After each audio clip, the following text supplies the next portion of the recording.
Welcome back for another deep dive.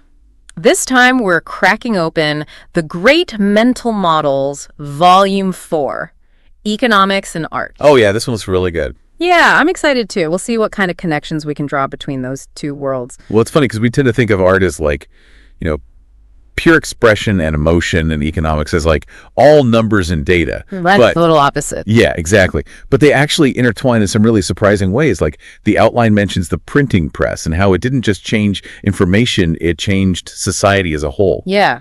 And what about this whole thing with car model years? Sounds like a super clever marketing tactic. Oh yeah, that's a great example. Well, why don't we start with the printing press? Before it came along, information was a scarce resource. Right, like monks in a scriptorium. Exactly. Literally copied by hand. So knowledge was concentrated in the hands of the elite, the only ones who could afford to access. Oh, makes sense. But then Gutenberg comes along with his press, and boom, it totally revolutionized how information was produced and shared. Suddenly, books could be created so much faster and cheaper, so knowledge became accessible to a much wider population. So it kind of democratized knowledge then. Exactly. It shook up the existing power structures and triggered this huge cultural transformation. Think about literacy rates.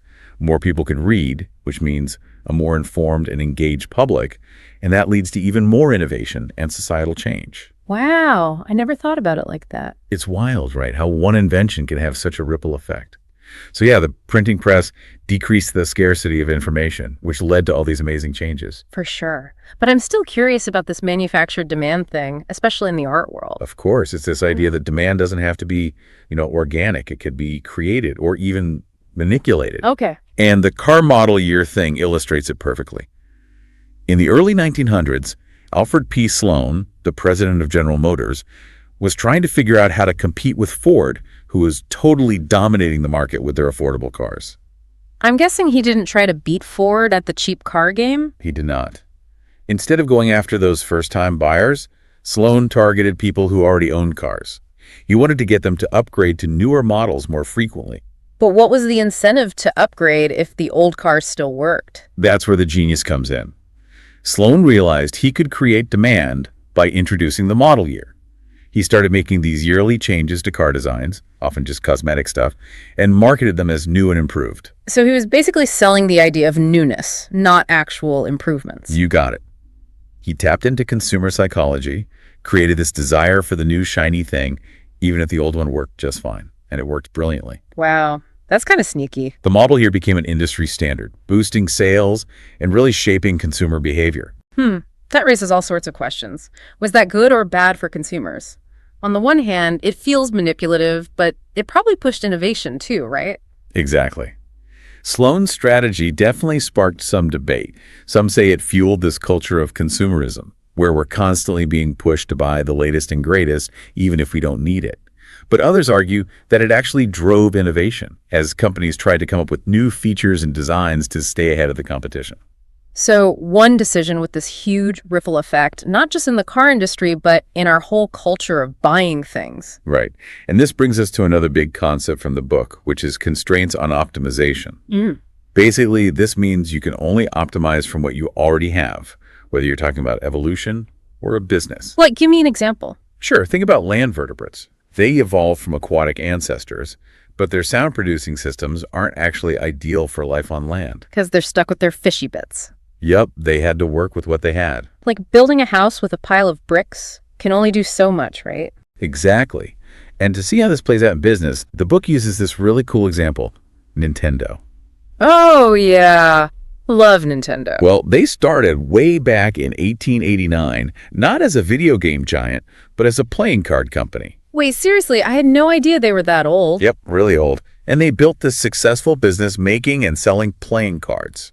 Then they used that same network to get into toys. Okay, I see where this is going. So they tried to branch out into video games, but everyone just saw them as the playing card people. You got it. Consumers saw them as an entertainment company. Good for games, but not necessarily the kind of educational games they were first trying to make. So they were, like, trapped by their own success. Totally. Their history limited what they could do next. This principle shows how even unrelated experiences from the past can shape future possibilities. Wow, that's deep. Right. So let's move on to something a little more complex, something that brings up some challenging aspects of economics, especially when it intersects with social issues. Okay, I'm ready for the heavy stuff. Let's talk about sex work. Ooh. All right, that's definitely a topic. Yeah, it's a subject that often evokes strong opinions and raises ethical questions. But through the lens of economics, we can examine it from a different angle, focusing on the principle of supply and demand. That's an interesting take. I'm curious to hear how the book handles such a sensitive topic. They definitely acknowledge the complexities of the issue head on. What's interesting is that throughout history, attempts to regulate sex work have mainly focused on the supply side, trying to restrict the number of workers, control where they can be, even dress codes. Right, like trying to shut it down. Yeah, but these efforts often miss a crucial element: Which is? demand. Despite attempts to suppress supply, the demand for sex work often remains strong, leading to unintended consequences. So no matter what they did, the market found a way. Exactly. When you restrict supply but demand stays high, you get black markets, which can be way more dangerous. Or the industry just shifts back to regulated forms as authorities realize it's pointless to try and eliminate something people clearly still want. Like a cat and mouse game. You got it. It shows that focusing on just one side of the equation, in this case supply, isn't enough to deal with the issue. Right, makes sense. It's a reminder that understanding the economics of something is crucial for actually creating change, even in areas we might not usually think of as economic. Now, let's switch gears a bit. How about the power of contrast? Okay, how does contrast fit into art and economics? Contrast is key to how we understand information, whether it's a painting or, say, data visualization.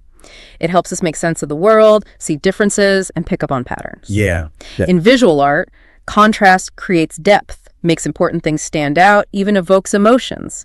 And in data visualization, contrast isn't about being pretty, it's about communicating insights without sacrificing accuracy. I get it. Like imagine a line graph where all the lines are the same color and thickness, all jumbled up. It'd be impossible to understand. Exactly.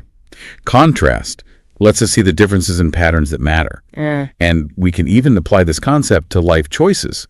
The book suggests that looking for high contrast situations, like going into an unpopular field, can actually be a good thing. Because there's less competition. Interesting. Yeah. Goes against the whole follow the crowd thing. Right. It's about using contrast to your advantage, whether you're an artist trying to make a bold statement or an entrepreneur trying to find a niche in a crowded market. I love it. So what else is there? Well, next up, we've got a really captivating case study of how art reflects and influences societal values. The Evolution of the Chess Queen. This one's all about how even a game can give us insights into cultural shifts. Ooh, sounds cool. I'm a big chess fan, but never really thought about its history. It's fascinating. In the early versions of chess, the queen was a weak piece, very limited in her movement and power. Basically just an advisor to the king, not a powerful force on her own. But over time, something really interesting happened. The queen transformed and became the most powerful piece on the board. Wow, what a glow up. What happened? Well, this evolution in the game actually mirrors a really interesting social and political shift in Europe, especially during the Middle Ages. You had the rise of powerful female rulers, women who commanded armies and shaped history, and this challenged traditional ideas about gender roles. So the changing role of women in society is reflected in the game. Exactly. And there's even a possible connection to a specific queen, Isabella of Castile. She ruled alongside her husband, King Ferdinand, in the late 1400s. Isabella was this remarkable figure, known for her political smarts and military leadership. I'm sensing a theme here. Powerful women, powerful queen. Exactly. Some historians even think that Isabella's power and influence directly inspired the expanded range of movement and strategic importance of the chess queen. So the game was evolving alongside society. Precisely. It shows this dynamic interplay between art, or in this case, a game, and the social context it exists in. It really shows how art reflects life. Or maybe it's the other way around. But let's move on to another interesting idea from the book: the framing of history. Ooh, yeah. I've always heard that saying, history is written by the victors. Is that what we're talking about? Like, history is always biased. It's not just about who writes history. It's more about how it's presented, the lens we use to view the past. You can take the same event and interpret it in completely different ways, depending on what information you include, what you emphasize, even the words you use. So it's like looking at the same painting, but from different angles, changes the whole picture. Exactly. And a great example is how Walter Cronkite's views on the Vietnam War changed over time. Early on, his reports mostly reflected what the government was saying, presenting the war as a fate we had to have against communism. Makes sense. That was the whole Cold War mentality. Right. But in 1968, Cronkite, who was known as the most trusted man in America, actually went to Vietnam himself. And what he saw firsthand, the realities of the war on the ground, really affected him. I can imagine seeing it with your own eyes has got to be different from just reading reports. Totally. So this experience led him to publicly question the war, to express his doubts about whether we could actually win. And coming from someone so respected, this shift in his reporting had a huge impact on public opinion. That makes sense. If someone you trust changes their mind about something that important, it makes you rethink your own views too. Exactly. It shows how powerful framing can be, how it shapes the stories we tell and how we understand events, especially historical ones. For sure. Makes you think about how we all consume information and come to our own conclusions, right? Like, whose voices are we listening to? Which perspectives are being highlighted and which ones are being ignored? That's important stuff to think about whenever we're reading history. Absolutely. It's crucial to be critical and aware. But let's move on to something a bit different. The idea of performance. And not just in the traditional sense of acting on a stage, but as a broader way of understanding how we interact with each other. Okay, I'm intrigued. So we're not talking about theater. Nope. The book points out that performance has this unique element, the live, unpredictable interaction between the performer, the audience, and the setting, and that no two performances are ever exactly alike. And we can actually apply this concept to all sorts of things, from politics to religion, even to everyday life. Oh, wow. Yeah. Give me some examples. How does this performance idea show up in unexpected places? Sure. Think about how theater audiences have changed over time. Imagine being back in 16th century China, watching a play that could last for days. Audiences back then weren't expected to sit quietly in the dark. They ate, they drank, they talked to each other, even walked around during the performance. Wow, that's so different from how we experience theater today. So even the way we watch a performance has evolved. Yeah. It shows how our whole culture has changed. Compare that to Bertolt Brecht's epic theater in the early 20th century. He actually used techniques to break the illusion of reality on stage, to make the audience think critically about what they were seeing. So instead of just passively watching, the audience is supposed to be actively engaged. Exactly. And what about live music? The energy of the audience, the acoustics of the space, even the weather, all that contributes to the experience, right? Yeah. It's different every time. That's why seeing a band live is so much more powerful than just listening to a recording. Oh yeah, for sure. Nothing beats that live energy. And we can even apply this idea of performance to someone like Pope John Paul II. During his visit to Poland back in 1979, he basically orchestrated a series of events that were like master classes in using performance to create social change. Okay, I wouldn't normally think of a Pope's visit as a performance, but I'm starting to get it. He carefully chose these symbolic locations, crafted his messages to resonate with different audiences, and used his charisma and presence to inspire hope and resistance against the communist regime. It's a great example of how powerful performance can be, how it can mobilize people and influence history. Wow, yeah. Makes me think of political rallies or protests today. Those are performances too, right? Absolutely. They use symbols, speeches, collective energy to get a message across and get people to act. And the book takes this concept to an even more unexpected place, the world of crime. They use the example of the famous bank robber, Willie Sutton. Wait, a bank robber as a performer? Now that's interesting. So Sutton was super meticulous in his planning. He realized that a successful heist wasn't just about breaking into vaults, it was also about understanding his audience. The bank employees, the guards, even the cops outside. He studied their routines, their habits, and used that knowledge to create a performance that let him blend in and avoid suspicion. So it's like he was playing a role. Exactly. He was creating a character to get what he wanted. And it highlights how important it is to understand your audience and your setting, whether you're on a stage, giving a sermon, or, like Sutton, robbing a bank. Now, how about genre? Oh, yeah, good one. When I think of genre, I usually just think of categories for books or movies, like what kind of story it is. But I'm guessing there's more to it than that. Way more. Genre is more than just a way to categorize things. It's a language that creators and audiences share. It sets expectations, gives us a framework for understanding, and ultimately makes us enjoy things more. Okay, I'm ready to level up my understanding of genre. Imagine you're picking up a book, right? And it's got a spooky house on the cover, a full moon. The title says The Haunted Mansion, that kind of thing. What kind of story are you expecting? Oh, definitely something scary, with ghosts and maybe a mystery to solve. Exactly. Those visuals, the title, even the font they use, they're all playing on our understanding of genre. They're signaling that we're entering the world of horror, and that sets up certain expectations. We expect suspense, jump scares, maybe a creepy old caretaker. And if the story suddenly turned into a rom-com, I'd be pretty confused. Exactly, because it would be breaking all the rules. So genre helps us make sense of the story, guides what we expect to happen, and lets us immerse ourselves in that world. It's not just a label, it's like a set of rules for how the story works. Great analogy. But here's the really interesting part. Genre isn't static. It's always changing. As artists push the boundaries and experiment, new genres pop up, blurring the lines between the existing ones. Think about graphic novels. They blend visual art and writing and created this whole new way of storytelling that didn't fit into the old categories. That's constantly evolving. Right. And we can even apply this concept of genre to things beyond art, like science. When biologists find a new species, they have to figure out where it fits in the existing classification system. And if it doesn't match any known categories, well, they might have to create a whole new branch on the tree of life. So genre helps us organize and understand the world, whether it's a work of art or a newly discovered species. That's cool. But how does this all relate to economics? The book uses this really interesting example from World War II to show how understanding and respecting different genres can lead to innovation and success. They highlight the work of the OSRD, the Office of Scientific Research and Development, which was created to develop new technologies for the war. I don't think I've ever heard of that. What was so special about it? The OSRD had this unique challenge. They had to bridge the gap between two very different genres. Military leaders, who were all about practical stuff, and scientists who were driven by theory and exploration. I can see how those two groups might clash. Right. The key was recognizing that both groups, the soldiers and the artists in this case, were essential. They had to create a system where both could thrive and where their unique contributions were respected. So finding that balance between practical application and creative exploration. Exactly. And the results speak for themselves.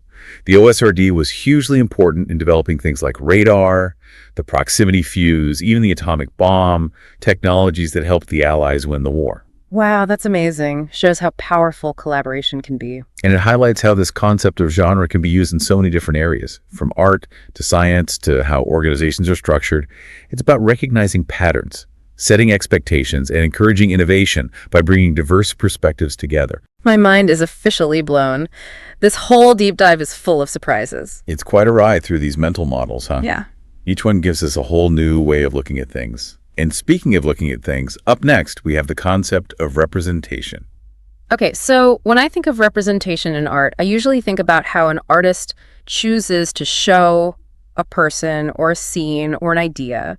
But how does that connect to economics? Well, think about it this way. The way things are represented in art can actually tell us a lot about the economic and social context in which they were created.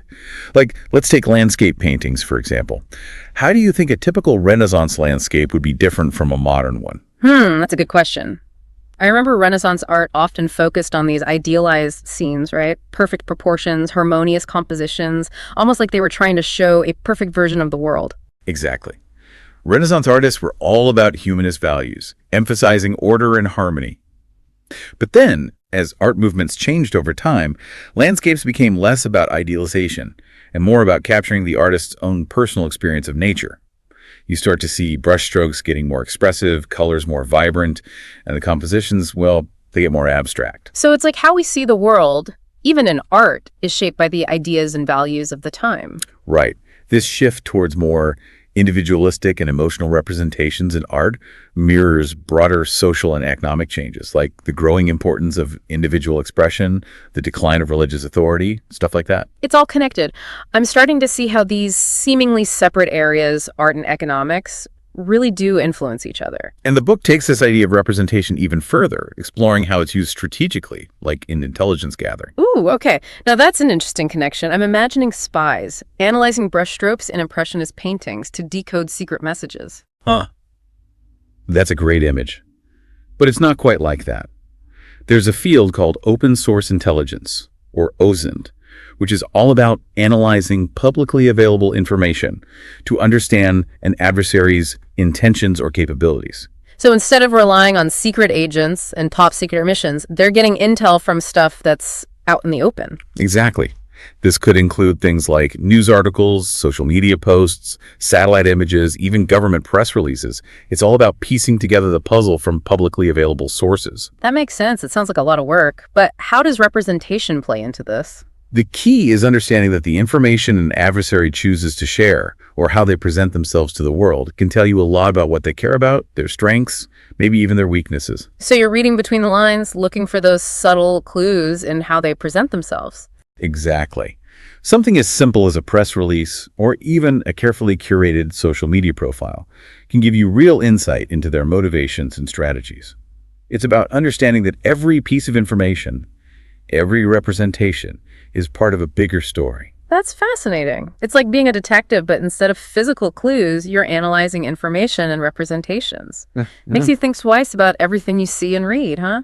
That's the power of mental models, right? They give us these new frameworks for understanding the world, helping us see connections we might have missed. This whole deep dive has been amazing. We've covered so much, from the printing press to the chess queen to the framing of history, and all through this lens of economics. And it all comes back to this idea that art and economics aren't as separate as we might think.